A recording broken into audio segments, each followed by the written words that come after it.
नमस्कार, आप देख रहे हैं जी न्यूज पर बहस का नंबर 1 शो ताल ठोक के, और मैं हूं आपके साथ अनुराग मुस्कान। उत्तर प्रदेश के सीएम योगी आदित्यनाथ, आप जानते ही हैं कि अपराधियों पर फायर रहते हैं, एनकाउंटर जारी है और बुलडोजर भी अपने फुल फॉर्म में, फुल स्विंग में चल रहा है।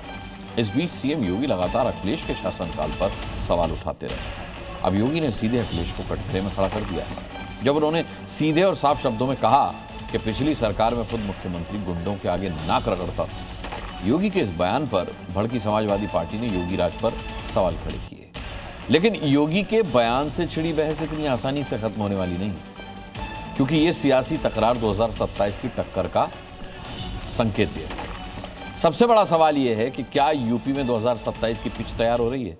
क्या फिर एक बार यूपी का चुनाव कानून व्यवस्था पर केंद्रित होगा? सवाल यह भी है कि क्या अखिलेश यादव ने अपराध और अपराधियों पर नरमी बरती? क्या योगी मॉडल ही गुंडों और दंगाइयों के इलाज का सही तरीका है?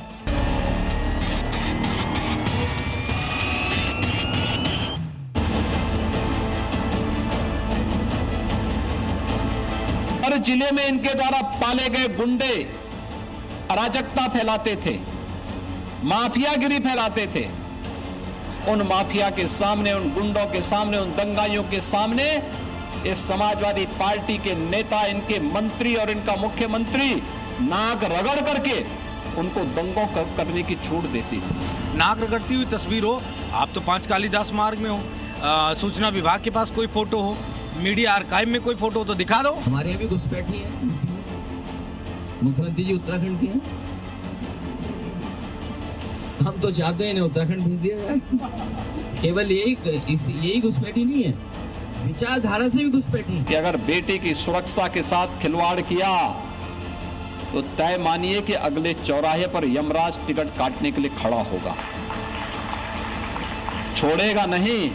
महिलाएं असुरक्षित हैं, बीजेपी अपनी नाकामी छिपाना चाहती है।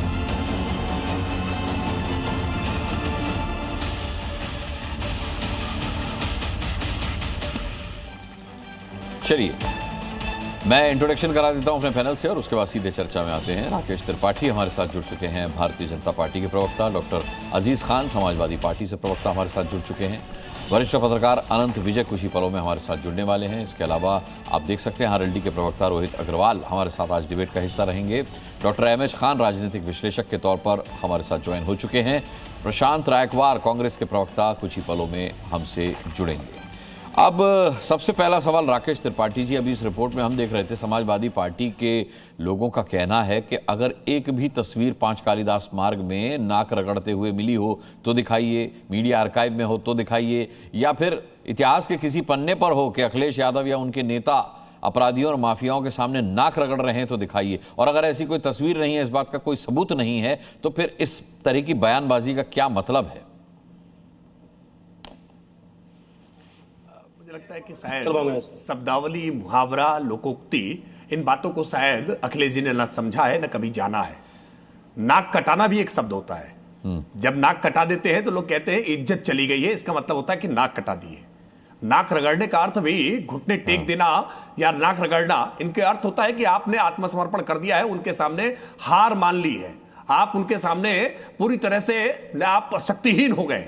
और क्या देश ने देखा नहीं है कि मुजफ्फरनगर दंगे के समय में किस तरह से दंगाइयों को उत्तर प्रदेश की सरकार ने विशेष वायुयान भेज करके बुलाया और लखनऊ में मुख्यमंत्री आवास में बैठा कर चाय नाश्ता करा करके उनसे गिड़गिड़ा रहे थे मुख्यमंत्री कि दंगों को कंट्रोल करा लीजिए। वो दंगों को कंट्रोल कराने की कोशिश कर रहे थे या दंगे इसकी वजह से और भड़के थे, ये निश्चित तौर पर आज भी जांच का विषय है उन तमाम समाज विज्ञानियों के लिए जो दंगे क्यों होते थे और दंगे कैसे नियंत्रित किए जाते हैं, इसको लेकर के अध्ययन कर सकते हैं। लेकिन आज उत्तर प्रदेश की योगी आदित्यनाथ सरकार ने उत्तर प्रदेश में 1 डिस्ट्रिक्ट 1 प्रोडक्ट एक योजना चलाई है। हम उत्तर प्रदेश के वो तमाम प्रोडक्ट्स जिनको भुला दिया गया था, बिसरा दिया गया था, उन कुटीर उद्योगों को स्थापित किया। समाजवादी पार्टी की सरकार में भी 1 डिस्ट्रिक्ट 1 प्रोडक्ट एक योजना चला करती थी, उसमें 1 डिस्ट्रिक्ट 1 माफिया चला करता था।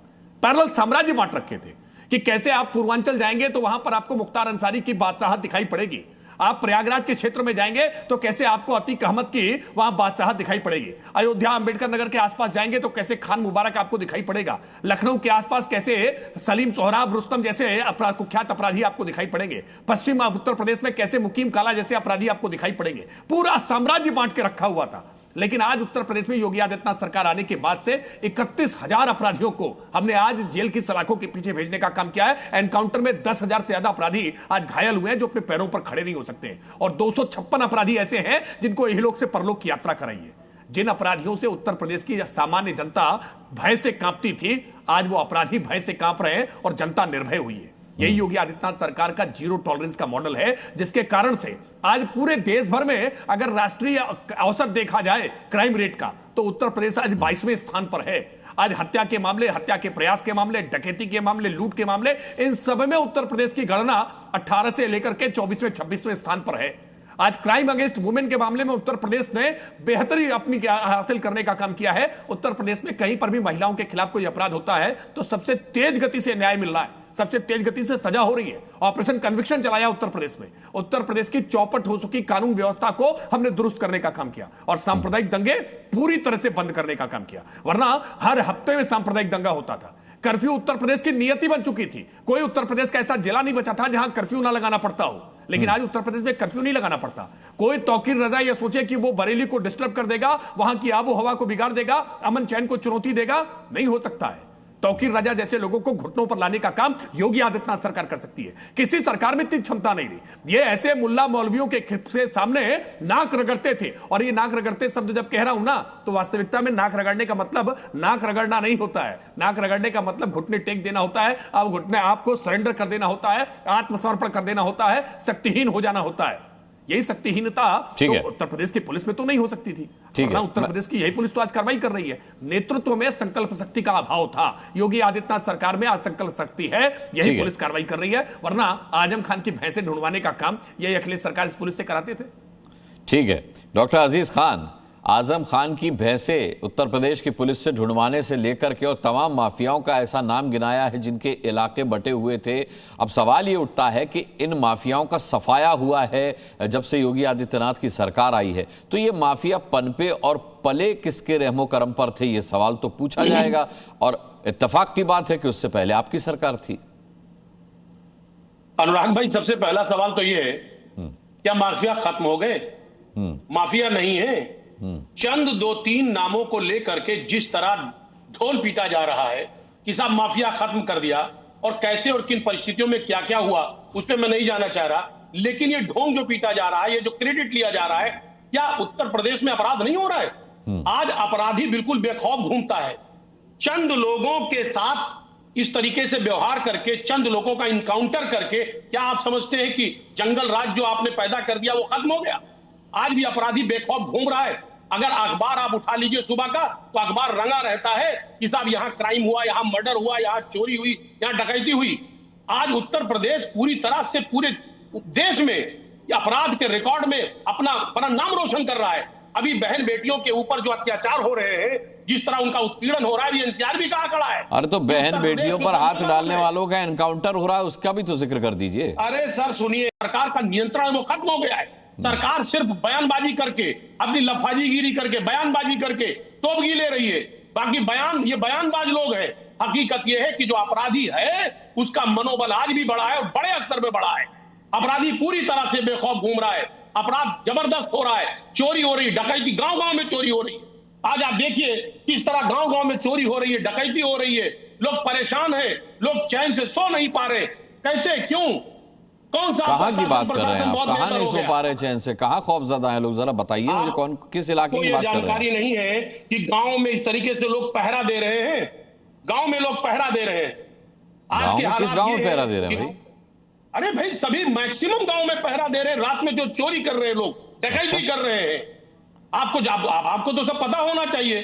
आपका चैनल इतना फास्ट काम करता है। हाँ मुझे पता है, हम खबरें दिखाते भी रहते हैं, हम खबरें दिखाते भी रहते हैं। आपने ये खबर तो दिखाई नहीं आपने? नहीं, हमको अगर ऐसा कोई गांव में पहरा देता हुआ दिखता तो हम जरूर दिखाते। मुझे पता नहीं आपको रात में सपना आया या क्या हुआ, ऐसा कोई गांव, हाँ जब भेड़िया आ जाता है किसी गांव में तो वहां पहरेदारी होती है, वो हम दिखाते हैं। अपराधियों की तो कमर तोड़ी जा रही है, किस तरीके से पैर में गोली मारी जा रही है, कैसे एनकाउंटर हो रहा है, वो हम लगातार दिखाते हैं। 10,000 से ज्यादा अपराधियों का एनकाउंटर हुआ है, घायल किए गए हैं, पैरों में गोली मारी गई है। अभी एक आंकड़ा रख दिया आपके सामने राकेश त्रिपाठी जी ने। देखिए मैं वही तो कह रहा हूं, राकेश त्रिपाठी जी का तो सिर्फ एक काम है, गलत आंकड़े दो, चंद लोगों के नाम ले लो और उसके बाद अपना पीठ थपथपाओ, स्वयंभू गुरु, विश्व गुरु, इसके अलावा और क्या है? सच्चाई क्या है? सच्चाई पूरा देश देख रहा है, प्रदेश देख रहा है। आज जिस तरह पुलिस जो है बेलगाम है, अधिकारी बेलगाम है, आप देखिए ना किस तरह क्राइम बढ़ गया है। पूरा आंकड़ा है, एनसीआरबी का आंकड़ा है। एनसीआरबी का आंकड़ा, ताजा आंकड़ा कहां होता है? एनसीआरबी का आंकड़ा कौन, किस सन का सुना रहे हैं आप? किस सन का आंकड़ा है?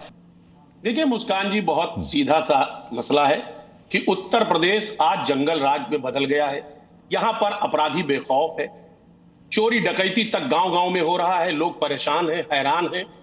और रही बात माफियाओं की, तो माफिया आज पहले से ज्यादा बड़े बेखौफ अपराधी किस तरीके से पुलिस के कंधों पर लटके हुए हैं, ये तस्वीरें में दिखा रहा हूं लगातार। किस तरीके से वो हाथ जोड़ के माफी मांगते हैं कि हमका माफी दे दो, हमसे गलती हो गई। खत्म हो जा रहा है। 2-4 नमूना पेश करने से क्राइम नहीं खत्म। 10,000 2-4 नहीं होते, 10,000 2-4 नहीं होते, तो आप भी गिनती जानते होंगे। मैं बता रहा हूं ना कि चंद लोगों का इनकाउंटर कर देने से, अच्छा ठीक है। अजीज खान साहब, मैं आता हूं। राकेश त्रिपाठी से बेहतर है कि मैं अनंत विजय का रुख करूं। अनंत विजय जी, अजीज खान साहब जो समाजवादी पार्टी के प्रवक्ता हैं, उनका आकलन है कि तमाम सारे ऐसे गांव हैं उत्तर प्रदेश के, लगभग सभी गांव में, जहां लोग रात में पहरा देते हैं अपराधियों के डर से। एनकाउंटर पर वो कह रहे हैं कि 2-4 लोगों का एनकाउंटर कर देने से माफियागिरी खत्म नहीं होती, और वो पूछ रहे हैं कि उत्तर प्रदेश में माफिया खत्म हो गए? 2-4 माफियाओं को अगर आपने निपटा भी दिया तो क्या हुआ? अपराध के ग्राफ में एनसीआरबी के आंकड़े बताते हुए वो कह रहे हैं उत्तर प्रदेश अभी भी नंबर 1 पर है। देखिए, मुझे लगता है एनसीआरबी के आंकड़े को पहले समाजवादी पार्टी के लोग पढ़ें। एनसीआरबी में आप हमेशा जब भी क्राइम रेट को आंकेंगे तो औसत से आंकेंगे, क्राइम रेट से आंकेंगे। और क्राइम रेट के अगर हिसाब से कहें तो मैं केवल अलग अलग आप कहेंगे, अगर टोटल क्राइम का अगर देखेंगे तो कुल क्राइम रेट। ये सवाल मैंने अनंत विजय जी से पूछा था, मैं लाऊंगा आपको डिबेट में, पर ये वरिष्ठ पत्रकार हैं, इनका आकलन जो है, आप तो बायस माने जाएंगे, आप तो भारतीय जनता पार्टी के, आप तो करेंगे ही अपनी तारीफ, लेकिन अनंत विजय के पास एक आंकड़ा होगा जिसे वो निष्पक्ष तौर पर रखेंगे। अनंत विजय। देखिए मुस्कान जी, आंकड़े कब के हैं कब क्या है मुझे जानकारी नहीं है। हो सकता है आंकड़ों, कई बार आंकड़े ना ऑफन इट इज डिसेप्टिव, मैं उस पर भी नहीं जाता, और आंकड़ों को कई बार कई प्रकार से उसका व्याख्यान और विश्लेषण किया जाता है। लेकिन जो एक परसेप्शन है, क्या अभी पिछले 5, 7, 8 सालों में कोई ऐसी स्कॉर्पियो आपको उत्तर प्रदेश में दिखाई देती है जिसके दोनों तरफ से बंदूक निकले हुए और बहुत जोर से ब्रेक लगाता हुआ, झंडा लगा हुआ किसी पार्टी का, और वो बाजार में चलता हुआ दिखता है? नहीं दिखता है। कहीं भी किसी हाईवे पर जाते हुए किसी को रात 10 बजे 11 बजे डर लगता है? मुझे लगता है नहीं लगता है।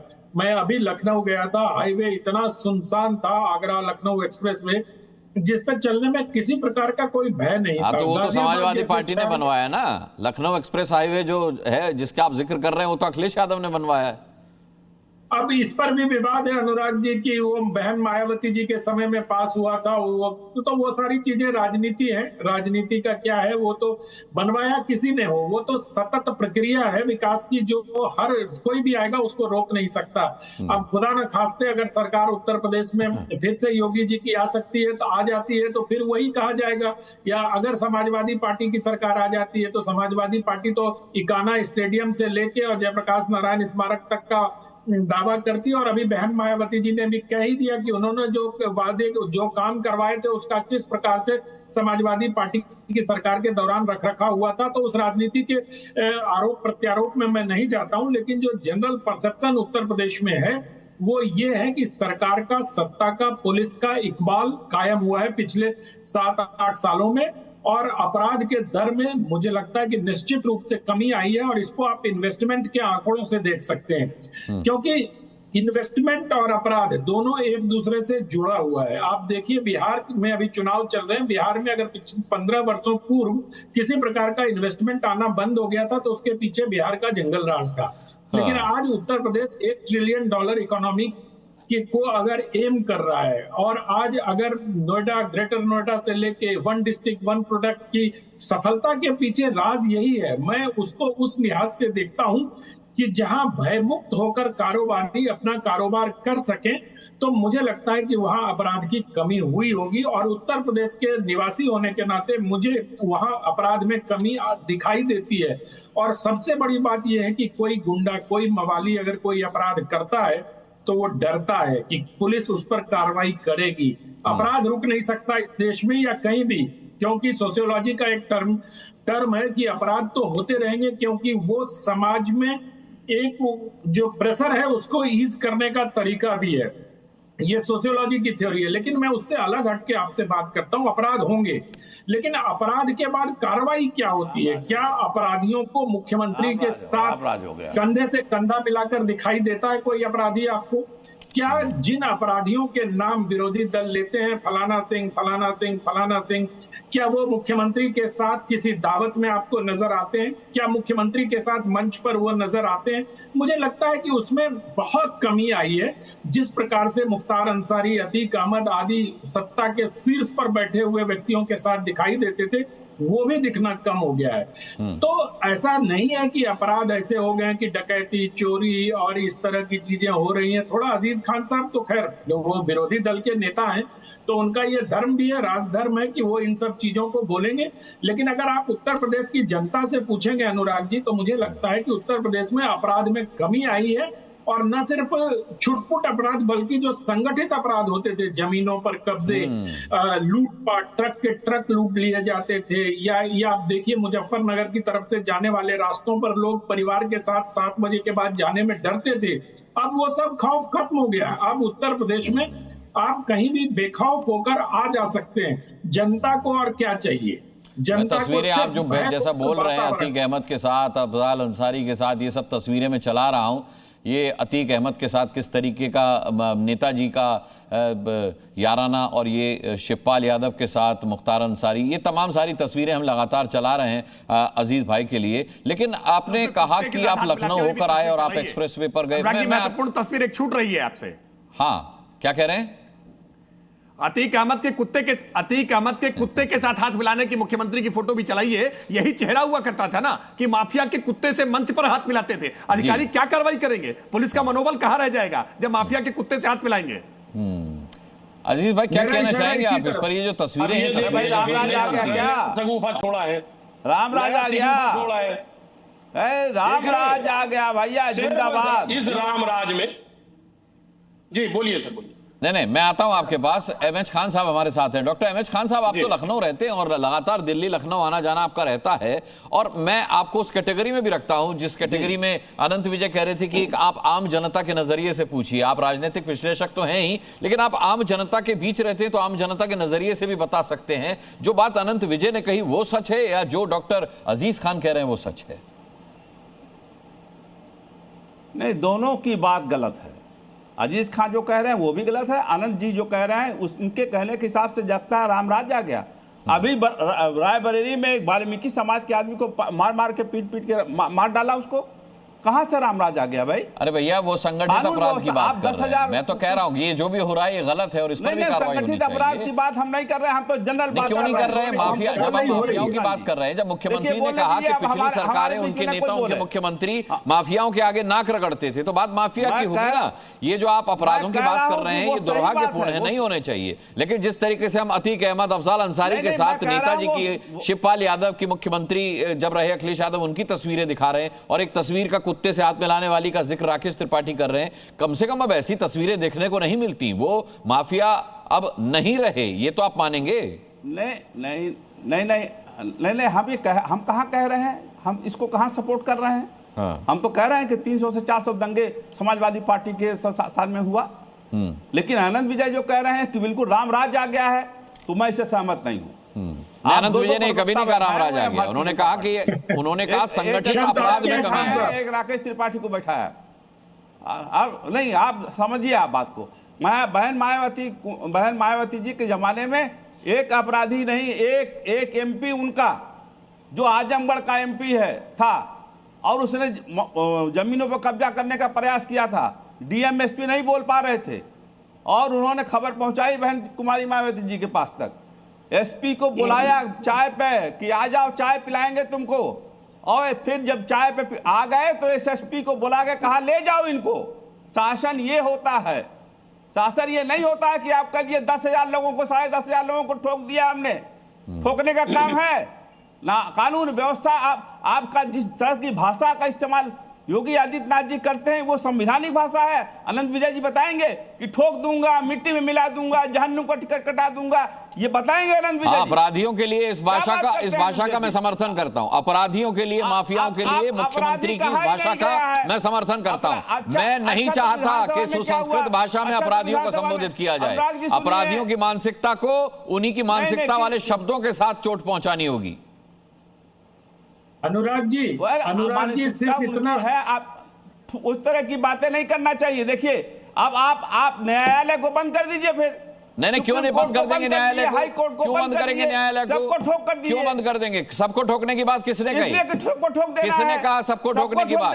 नहीं, अहमद खान साहब, कोई आपकी बहन बेटी को हाथ लगाएगा तो उसे ठोकेंगे कि नहीं ठोकेंगे? नहीं, क्या आरती उतारेंगे? अहमद खान साहब, अहमद खान साहब, अहमद खान साहब, अहमद खान साहब, कोई हमारी बहन बेटियों को, आपकी बहन बेटियों को छेड़ेगा तो क्या करेंगे? ठोकेंगे क्या आरती उतारेंगे? अरे ठोकिए फिर, क्या मना कर रहा है? कौन रोक पा रहा है? सबको ठोका जा रहा है। तस्वीरें चल रही हैं, देखिए ना, ये तस्वीरें चल रही हैं। इसमें जंगल राज हो गया है। हाँ, उत्तर प्रदेश में जंगल राज, जंगल राज में अपराधियों के गिड़गिड़ाने की तस्वीरें मैं पहली बार देख रहा हूं। जंगल राज में अपराधियों को की घायल तस्वीरें मैं पहली बार देख रहा हूं। जंगल राज में अपराधियों के माफी मांगती हुई तस्वीरें मैं पहली बार देख रहा हूं। मुझे लगता है अहमद खान साहब, बीएसपी से टिकट चाहिए आपको? मुझे लगता है बीएसपी से टिकट चाहिए, मुझे लगता है मांगी गई है।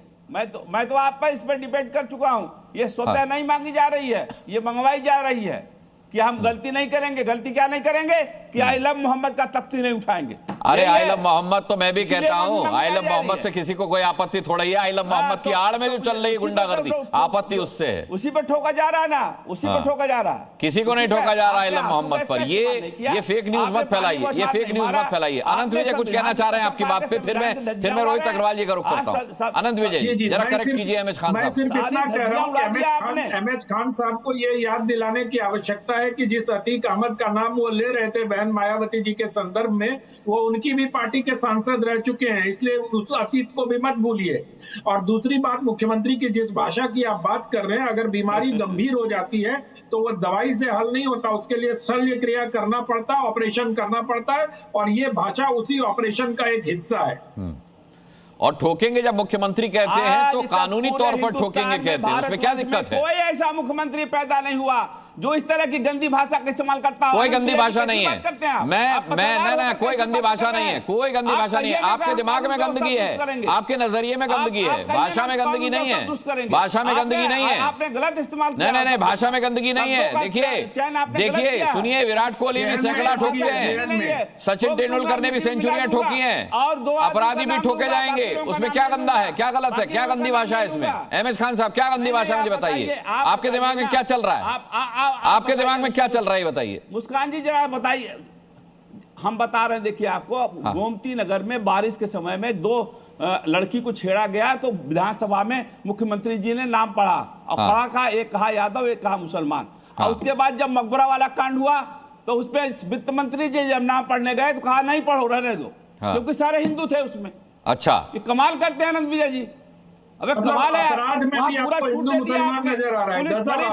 पुलिस खड़ी थी वहाँ पे, कुछ नहीं कर पाई खान साहब, कुछ नहीं कर पाई पुलिस वहाँ पर। आप भारतीय जनता पार्टी पर आरोप लगाते हैं हिंदू मुसलमान करने का। अरे भारतीय अहमद खान साहब, आतंकवाद का कोई धर्म नहीं होता, लेकिन अपराधियों का धर्म और जाति सब दिख रही है आपको अपराधियों की धर्म जाति सब दिख रही है। आप वो मानने वाले हैं कि आतंकवाद का कोई धर्म नहीं होता ना?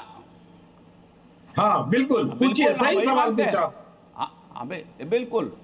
विकास दुबे मुसलमान था क्या? सही जवाब भी है मेरा। विकास दुबे मुसलमान था क्या? और ऐसी बहुत लंबी फहरिस्त गिना दूं मैं आपको। बता दिया कि बहन कुमारी मायावती के जमाने में। दूसरा सुन लीजिए, मैं समझ गया आपको बीएसपी से टिकट चाहिए। सुप्रीम कोर्ट, हाई कोर्ट का फैसला आया था बाबरी मस्जिद पर, साइकिल से साइकिल नहीं टकराई थी, ठोक करके नहीं बनाया था उन्होंने कानून व्यवस्था ऐसी बनाई थी कि अधिकारी हनुमान चालीसा पढ़ते थे। नहीं, अपराधी तो ठोके जाएंगे, कानून अपने तरीके से ठोकेगा। कोई यहाँ पर ये नहीं है कि कोई कानून को ताक पर रखकर ठोकने की बात कर रहे हैं मुख्यमंत्री। मारने का अधिकार नहीं किसी को है, यह संविधान नहीं कहता है कि आप जिसको चाहिए उसको गोली मार दीजिए। अधिकार तो हमारी बहन बेटियों को छेड़ने का भी नहीं है किसी को। बिल्कुल अधिकार तो किसी को अपराध करने का भी नहीं है ना। अधिकार तो किसी को अपराध करने का भी नहीं है। रोहित अग्रवाल जी, ये अहमद खान साहब किस लाइन पर चल रहे हैं? सारी चीजें बनी है। ठीक है, रुक जाइए रोहित अग्रवाल जी, हम चल रहे हैं उसी लाइन पर। देखिए, सबसे पहले तो मैं अनुराग जी खान साहब के बारे में बोल लीजिएगा, सीनियर व्यक्ति हैं आप, तो अच्छा नहीं लगता है। राजनीतिक विश्लेषक लिखा आपके नीचे तो अच्छा नहीं लगता है कि अगर आप एक पक्ष की बात करें तो। अनुराग जी, बड़ा खराब अरे खान साहब अपनी बारे में बोल लीजिएगा, खान साहब अपनी बारे में बोल लीजिएगा। अनुराग जी देखिए, मैं स्थिति बिल्कुल साफ कर दूंगा आपको, मेरी बात बहुत नहीं खराब आपको मैं स्थिति बिल्कुल स्थिति अनुराग जी पूरी तरीके से साफ कर दूं, स्थिति पूरी तरीके से आपको साफ कर दूं अनुराग जी, कि एनडीए सरकार के अंदर एक टिकट और भी मिल रही है जो कि कंफर्म टिकट है, जो कि आज मुख्यमंत्री जी ने भी कहा वो यमराज के यहाँ की टिकट है। अगर बहन बेटी को छेड़ोगे तो यमराज का टिकट कटना निश्चित है, और जिसका हम पूरी तरीके से समर्थन करते हैं, क्योंकि अगर बहन बेटी किसी भी समाज में सुरक्षित नहीं है तो उससे ज्यादा गंदा समाज नहीं हो सकता किसी भी दृष्टि से। और इस्लाम के अंदर भी जो खान साहब बेचारे रोहित अग्रवाल आपको बड़े धैर्य और संयम के साथ सुन रहे हैं, जरा सुन लीजिए, मैं आऊंगा लौट के, अभी हमारे पास बहुत समय है। उसको मृत्यु दंड ही है, तो इसलिए इस तरीके की बात करना ये पूरी तरीके से गलत होगा। इस्लाम के अंदर भी बहन बेटी की सुरक्षा के लिए पूरी व्यवस्था है। एक बात अब मैं समाजवादी पार्टी के अपने मित्र के लिए कह दूं कि समाजवादी पार्टी के हमारे मित्र कह रहे थे कि हम कहां पे नाक रगड़ने चले गए। ये समाजवादी पार्टी के प्रवक्ता हैं और इनका बयान सुन लीजिए आप।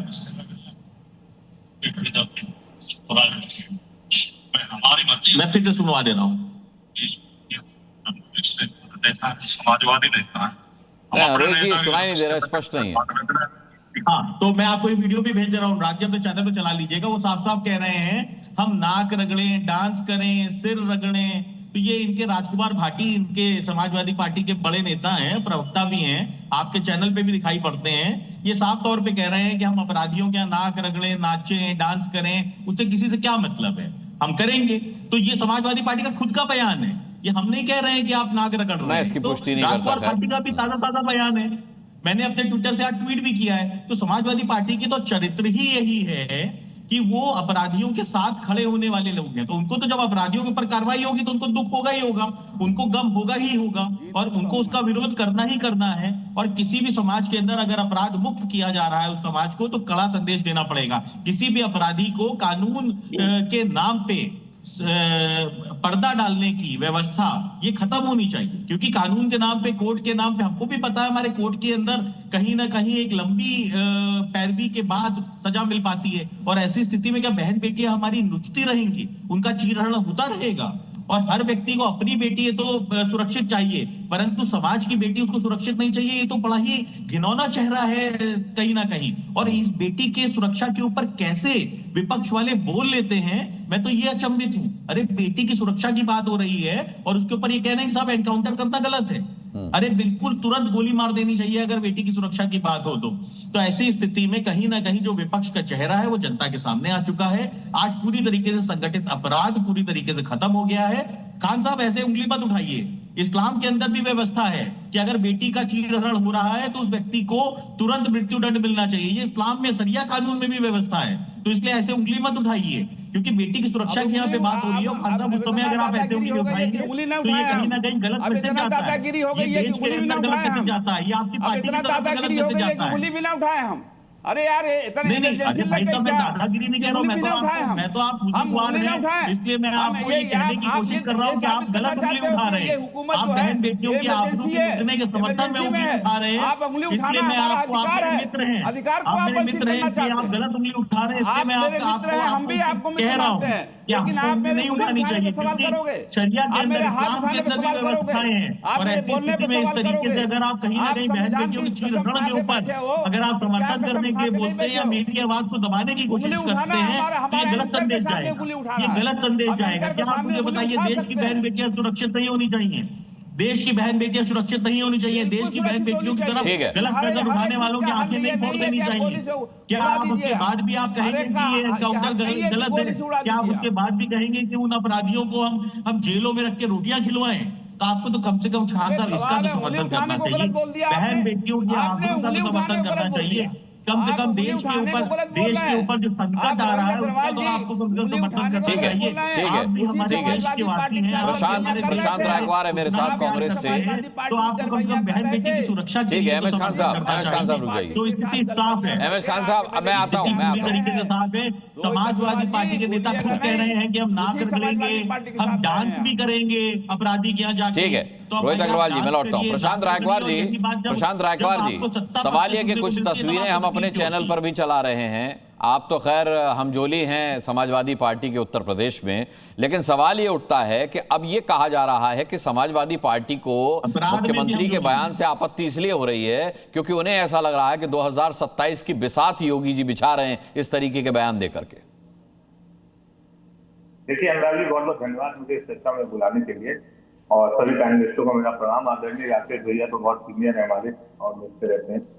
अनुराग जी, भाषा जो है, जो मुझे शिक्षा दी गई है उसमें शिक्षा में बताया गया था कि भाषा आपके चरित्र का निर्माण जो है वो भाषा दिखाती है कि आपका चरित्र कैसा है। तो जिस भी प्रकार की भाषा है उस प्रकार से आपकी शिक्षा होती है, उसी प्रकार से आचरण होता है। अब भाषा की बात आप तो मत कीजिए प्रशांत रायकवार जी। जब आपके नेता राहुल गांधी कहते हैं कि डंडे से प्रधानमंत्री को जनता पीटेगी, तो वो कौन सी भाषा होती है? वो किस तरीके की भाषा होती है बताइए आप। जब आप उनको मौत का सौदागर कहते हैं तो वो कौन सी भाषा होती है? जब उनकी माता को गाली दी जाती है तब आप कोई आपत्ति नहीं करते, वो कौन सी भाषा होती है? अपनी प्रकार किसी को नहीं आप रोक रहे थे, तो कृपया मेरी बात नहीं बोलिए। 8 साल से जो योगी परम आदरणीय श्रद्धेय अजय सिंह बिष्ट जी की सरकार चल रही है, योगी आदित्यनाथ जी की निर्बाध स्वरूप से, और उसको पुनः जनता ने 2022 में पुनः जिताया, तो ऑब्वियसली उन्होंने कुछ अच्छा काम किया होगा। लेकिन इसके बीच में अपराध में जो अभी बताया जा रहा है कि अपराध समाप्त कर दिया गया, माफियाओं का निराकरण कर दिया गया, मेरे नजरिए से अपराध में, संगठित अपराध में अपना एक दूसरा चरित्र का निर्माण कर लिया है। मेरे नजरिए से उन्हीं शब्दों में जिनकी आप कह रहे थे कि आप स्वागत करते हैं, उनका स्वागत होना चाहिए, लेकिन उनको राजनीति से नहीं मिलाया जाना चाहिए। उन्हें किसी वर्ग विशेष को टारगेट नहीं किया जाना चाहिए। और आप जब कांवड़ी यात्रियों के ऊपर जब आप फूल फैलाते हो, जब वो किसी प्रकार की अराजक घटनाएं करते हैं, तो उनके ऊपर भी कानून को उसी प्रकार से लेना चाहिए संज्ञान।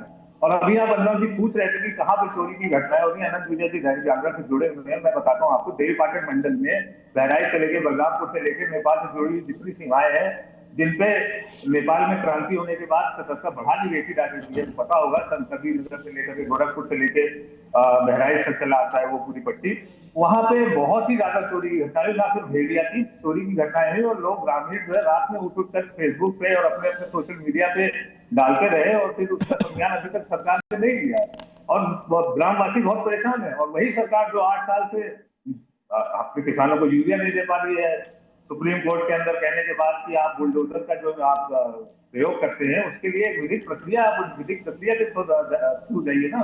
विधिक प्रक्रिया के थ्रू न जाकर के आप सीधे अपना सरकार का दंड चलाते हैं और बुलडोजर चला देते हैं। तो अच्छी बात है, आपने अपनी इमेज भी बनाई, बुलडोजर बाबा कहलाए जाने लगे पूरे उत्तर प्रदेश में, पूरे देश में भाजपा उस मॉडल को लेकर गई।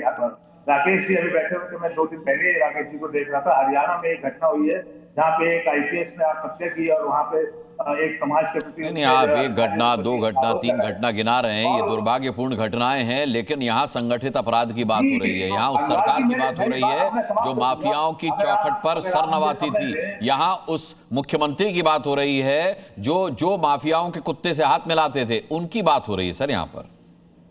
अनुराग जी, मैं आपसे बस विनम्रतापूर्वक कह रहा था, समय बस मुझे दीजिए। आप पूर्ववर्ती सरकारों से अपने आप को आप बिल्कुल तुलना कीजिए, पूर्ववर्ती क्राइम के रेट से भी तुलना कीजिए, पूर्ववर्ती घटनाओं से भी तुलना कीजिए, लेकिन आज की जो घटनाएं हैं, अभी अब मैं बता दूं आपको, फेसबुक पे एक गाना चल रहा था, उन शब्दों को तो मैं बोल नहीं सकता क्योंकि बहुत ही। अच्छा, मुझे एक बात बताइए प्रशांत रायकवार जी, पिछली सरकारों में अपराध होते नहीं थे, या फिर अपराधियों का जब एनकाउंटर होता था तो वो दिखाया नहीं जाता था? मतलब क्या आप किस चीज को सही मानते हैं? अपराध मुक्त था पिछले शासन में समाज या प्रदेश, या फिर कार्रवाई नहीं होती थी?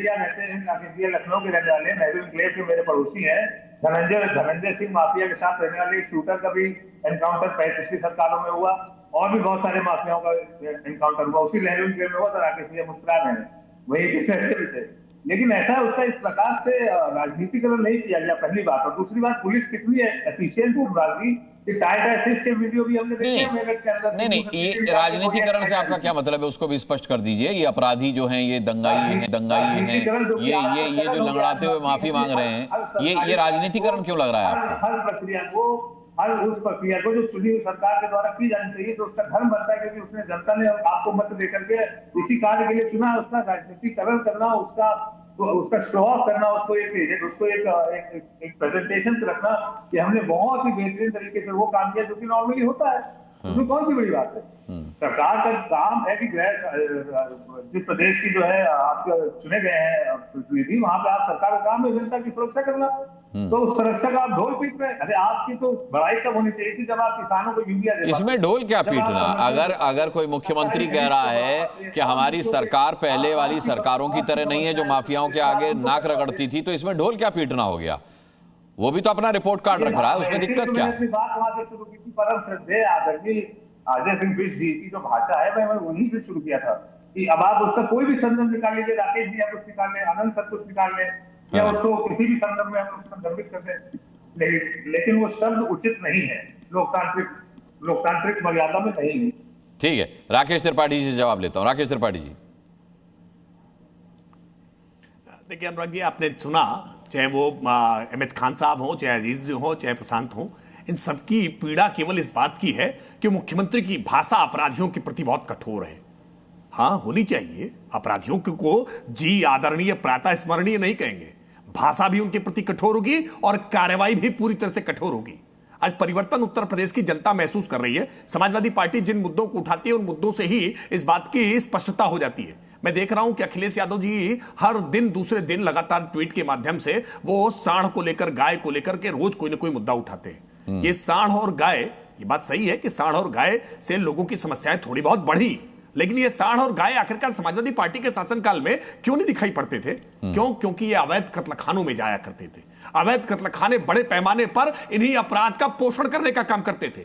इससे जो करोड़ों सैकड़ों करोड़ रुपए की एक इकोनॉमी थी ना, यही अपराध को पुष्पित पल्लवित करने का काम करती थी। योगी आदित्यनाथ सरकार ने इस पूरी इकोनॉमी को तोड़ देने का काम किया, अवैध कत्लखानों पर पूरी तरह से रोक लगाने का काम किया, गोवंश को संवर्धित करने का काम किया। हाँ, उसके बदले में कुछ हमको कठिनाइयां आई है, लेकिन इन कठिनाइयों को झेल करके भी जनता के साथ, सरोकार के साथ हमने हर ब्लॉक लेवल तक आज गो आश्रय स्थल खोलने का काम किया और माफियाओं की कमर तोड़ने का काम किया। संगठित अपराध के एक एक क्षेत्र में एंटी भूमाफिया टास्क फोर्स बना करके हमने भूमाफियाओं से जमीनें खाली कराने का काम किया। हमने आज नकल माफिया को उत्तर प्रदेश से उन्मूलित करने का काम किया। पूरी शिक्षा व्यवस्था को आज पारदर्शी हमने बनाने का काम किया। वरना याद करिए अनुराग जी कि कैसे जहरीली शराब से मौतें बिल्कुल उत्तर प्रदेश की नियति हो गई थी। हर दूसरे महीने में किसी न किसी जिले से कहीं पे 20 मौतें, कहीं 25 मौतें, कहीं 30 मौतें, कहीं आंखें चली गई। ये हुआ करती थी। ये घटनाएं उत्तर प्रदेश में नहीं हो रही है क्योंकि हमने शराब माफिया को पूरी तरह से क्रश कर देने का काम किया। आज उत्तर प्रदेश के अन्य क्षेत्रों में जो संगठित अपराध था, उस संगठित अपराध को हमने पूरी तरह से नेस्तनाबूद करने का काम किया है। यह सरकार की इच्छा शक्ति से संभव हुआ है। आप अभी आंकड़े दिखा रहे हैं ना, 850 दंगे। शर्म नहीं आती है समाजवादी पार्टी के लोगों को कि उत्तर प्रदेश का कोई जिला ऐसा नहीं था जहां सांप्रदायिक दंगे न होते हो, और उत्तर प्रदेश में योगी आदित्यनाथ सरकार के पूरे कार्यकाल में एक भी सांप्रदायिक दंगा नहीं। यह स्पष्टता है कि आज पुलिस प्रशासन को पूरी खुली छूट है कि अगर कोई भी दंगा करने की चेष्टा करे, वो किसी जाति का हो, किसी मत का हो, किसी मजहब का हो, गमछा कोई डाल रखा हो, टोपी कोई लगा रखी हो, अगर दंगा करने की चेष्टा की तो जेल की सलाखों के पीछे पहुंचेगा। किसी से कोई यारी नहीं है इस मामले में। अपराधी अपराधी होगा, जाति मत मजहब आप जुड़ाव देखते रहिए। लेकिन एमएच खान साहब को बहुत पीड़ा हो रही थी। हाँ, कुछ लोग इनके उसमें नजदीक के हो सकते हैं, नजदीक वाले कोई फूफी जान के, खालू जान के, कहीं कोई परिवार से जुड़े हो सकते हैं। इस नाते उनका पीड़ा होना स्वाभाविक है, मातम मनाना स्वाभाविक है। आपको ये पीड़ा अजीज खान साहब हो, एमएच खान साहब हो, इस पीड़ा के दर्द की दवा खोजिए, क्योंकि ये पीड़ा तो और बढ़ेगी। अपराधियों के खिलाफ सख्ती करने में उत्तर प्रदेश की योगी आदित्यनाथ सरकार पीछे नहीं हटने वाली, सख्ती और बढ़ाएंगे। कोई पुलिसकर्मियों पर गोली चलाने का दुस्साहस करेगा तो सठे साठम समाचरित ही होगा। ये पुलिसकर्मियों को बंदूकें, ये गोली, ये किस बात के लिए दी गई है? सजावट के लिए मिली है क्या? ये 303T के राइफल, ये अच्छे जो है रिवॉल्वर्स जो है, ये पिस्टल पुलिस वालों को सजावट के लिए मिली है क्या? ये नेताओं के आगे पीछे लेकर के घूमने के लिए मिली है? ये जनता की सुरक्षा के लिए है। और कोई अपराधी अगर गोली दागने की कोशिश करेगा तो पुलिस उसका जवाब गोली से ही देगी। हनुमान गदा लेकर चलने के लिए बनी है भाई। ना आप तो चाह रहे हैं आपके आगे पीछे लेकर के चले। आप तो चाहते हैं कि आपके आगे पीछे लेकर के गनर बनकर के साइडो बनकर पुलिस चले। ये गनर और साइडो लेकर के नहीं चलेंगे। और हनुमान जी का नाम मत लीजिए एमएच खान साहब, हनुमान जी का नाम मत लीजिए।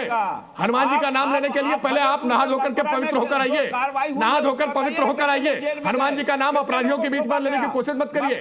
हनुमान जी का नाम लेने के बाद तो वैसे भी कोई अपराधी बचता नहीं है।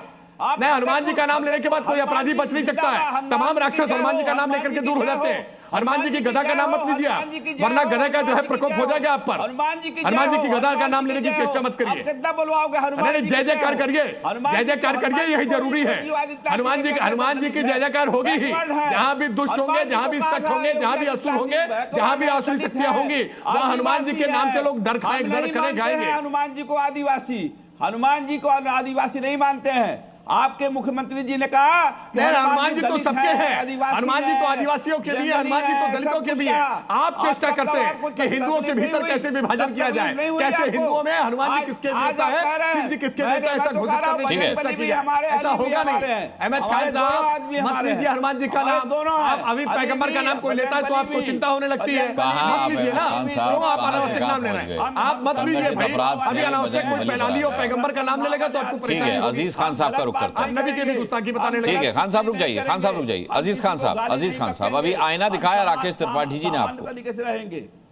सवाल ये है कि आपको चिंता किस बात की है सर? आपको चिंता किस बात की है? आपको चिंता क्या 2027 की है? आपको चिंता होनी तो चाहिए। चिंता मैं जरा बता दूं, आप सुनिए ना। अभी राकेश जी ने कहा कि पुलिस की गोली बंदूक पुलिस को क्यों मिली हुई है? क्या इसीलिए मिली है कि तमाम ऐसे लोग हैं, हो सकता है उसमें तमाम निर्दोष हो, उनका इनकाउंटर कर दो। निर्दोष माफी नहीं मांगते ना, निर्दोष माफी नहीं मांगते। उनके जब पैर में गोली मारी जाएगी तो वो अदालत पहुंचेंगे। अजीज खान साहब, और बंदूकें और राइफलें जो है भैंसें ढूंढने के लिए तो कम से कम नहीं मिली है। अरे सर सुनिए ना, कम से कम भैंसें ढूंढने के लिए तो नहीं मिली है। यार सुनिए ना, ये तालिबानी शासन नहीं है, तालिबानी शासन नहीं। हालांकि तालिबान के भी हाँ, तो यहाँ तालिबानी शासन नहीं है, इसीलिए तो पुलिस वाले गोली मार रहे हैं। तालिबानी शासन नहीं है इसलिए तो पुलिस वाले गोली मार रहे हैं, नहीं तो राकेश त्रिपाठी मार देते। अरे भाई, अब ये बात मुस्कान जी आप बोलने नहीं देते, आप खुद ही बोलिए बोल रहे हो। बोलिए मेरी बात, मैं कह रहा हूं इसलिए गोली बंदूक नहीं मिला, कोर्ट कचहरी बंद कर दो। कोर्ट कचहरी इसलिए है कि ताकि उसमें न्याय हो लोगों को, और अगर वाकई में न्याय जो भी हो उसके हिसाब से लोगों को सजा हो। इसलिए नहीं है कि किसी को भी इनकाउंटर कर दो, गोली बंदूक इसलिए मिला है। दूसरी बात, अभी जब कोई बात होती है आप कहते हैं घटना दुर्भाग्यपूर्ण है, घटना दुर्भाग्यपूर्ण है। अरे भाई मुस्कान जी, घटना क्या दुर्भाग्यपूर्ण है? जो घटनाएं हो रही उत्तर प्रदेश में, अलग अलग जगह क्राइम हो रहा है, अलग अलग जगह तमाम अपराधी घूम रहे, अपराधी अपराध कर रहे हैं, तो दुर्भाग्यपूर्ण है। दुर्भाग्यपूर्ण ये है कि बयान लगातार जो दिए जा रहे हैं, जिस तरीके से उकसावे की बात की जा रही है, दंगे की बात है, तो 16 लोग गिरफ्तार किए गए, क्यों नहीं बताना चाहते? सर सुनिए मेरी बात, आप मेरी बात सुनिए। हरिओम वाल्मीकि के साथ जो घटना हुई, उस घटना में 16 लोगों को गिरफ्तार करके चलती सड़कों के पीछे ले जाइए ना, उनके परिजनों से बात करिए ना। आप परिजनों से पूछिए, परिजन उनकी कार्रवाई से संतुष्ट है कि नहीं है? दंगा का स्वरूप बदल गया, दंगा बड़ा है बड़े लेवल पे, दंगे का स्वरूप बदल गया है, दंगे का स्वरूप, उसका चेहरा बदल गया है, दंगा पहले से ज्यादा हो रहा है। आज की डेट में आप देखिए दंगे का स्वरूप कैसे बदला है, अलग अलग जगह दंगा हो रहा है, क्राइम हो रहा है। आप कह रहे दंगा नहीं हो रहा है, साहब दंगा नहीं हो रहा है, कहां दंगा नहीं हो रहा है? ये जो चारों तरफ बहराइच से लेके, बरेली से लेके, तमाम आप संभल से लेके कानपुर, ये दंगा नहीं है क्या? ये क्या है? इसको दंगा नहीं कहेंगे क्या? आप इस दंगे का कारण क्या है अजीज खान साहब? अजीज खान साहब, और इस दंगे का कारण क्या है? अब आप बताइए ना, शासन सत्ता में ये बताएं। अरे बताइए ना, ये जब आप सब बता रहे हैं, एक एक दंगे का आप रेफरेंस दे रहे हैं, तो फिर ये भी बताइए ना कि दंगे के मूल में क्या है, दंगे की जड़ में क्या है? या फिर मैं अनंत विजय को दूं ये जिम्मेदारी? अनंत विजय जी बताइए जरा, जिन दंगों का जिक्र कर रहे हैं अजीज खान साहब। सुनिए ना, जो दंगे हो रहे हैं वो इसमें हिंदू और मुसलमान, ताकि असली मुद्दे से लोगों को भटका दिया जाए। संभल में तो कोई हिंदू मुसलमान नहीं हुआ, संभल में तो कोई हिंदू मुसलमान नहीं हुआ था, संभल में तो कोई हिंदू मुसलमान नहीं हुआ था। बात सुनिए, आज जो बड़ी बड़ी समस्याएं हैं, बेरोजगारी, बरेली में भी कोई हिंदू मुसलमान नहीं हुआ, बरेली में भी कोई हिंदू मुसलमान नहीं हुआ। अजीज खान साहब जानकारी दुरुस्त कीजिए, जानकारी दुरुस्त कीजिए, जानकारी दुरुस्त कीजिए अजीज खान साहब। नहीं, आप क्या कहना चाहते हैं? ये दंगों में हिंदू मुसलमान कहां से आ गया? ये किस तरीके की मानसिकता है समाजवादी पार्टी वालों की? आप खाली मुसलमानों को बदनाम करने के लिए बैठते हैं क्या डिबेट के अंदर? अरे दंगों के अंदर हिंदू मुसलमान कहा गया? दंगा ही होता है, दंगा कर रहा है, दंगा ही है, उसके अंदर हिंदू मुसलमान आपने कहा से ढूंढ गए। अरे आपको छेड़ेंगे तो आपको किया जाएगा, इसका आपको समर्थन करना चाहिए। आप कह रहे हैं कि कोर्ट की व्यवस्था के अंदर उनको छोड़ दिया जाए, उनको कोर्ट के आदेश का इंतजार किया जाए कि वो बेटियों का चीर करते हैं? कोर्ट बंद कर देंगे क्या? नहीं, आप क्या चाहते हैं कि कोर्ट की आड़ में बेटियों का चीर होने दिया जाए?